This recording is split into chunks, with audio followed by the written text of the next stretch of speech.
Oggi di autonomia si sta parlando, l'ho detto al Ministro Boccia quando è venuto in audizione in Commissione Affari Regionali, che l'importante è che sia stato messo come uno dei primi punti nell'agenda di governo da parte dell'azione di governo da parte del Ministro degli Affari Regionali. Ora, di come venga fatta l'autonomia, questo vedremo quando sarà pronto qualche testo, perché fino adesso ho sentito solo che delle dichiarazioni. Parole, non fatti, non un documento. L'ex ministro Erika Stefani, che a Roma ha portato avanti l'autonomia del Veneto cercando una possibile, mai peraltro raggiunta, intesa con il Movimento 5 Stelle, fa presente che a parlare è sempre solo il ministro Boccia. Pentastellati oggi ammutoliti sul tema autonomia? Io ho sentito parlare solo Boccia, non ho sentito parlare il Movimento 5 Stelle. Io resto sulle dichiarazioni di chi ha osannato l'azione della ministra Lezzi per avere bloccato l'autonomia.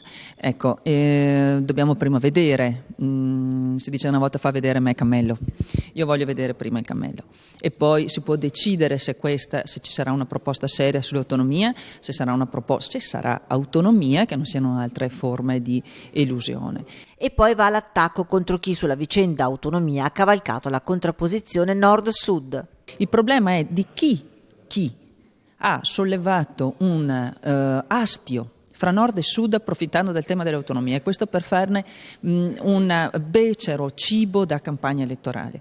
L'autonomia è un progetto serio e non deve essere visto come una contrapposizione nord-sud. Chi ha sfruttato questo l'ha fatto soltanto strumentalizzando il tema per andare solo esclusivamente addosso alla Lega, e addosso alla Lega e addosso anche alla mia persona e addosso ai veneti, perché questa è stata la manovra che è stata utilizzata.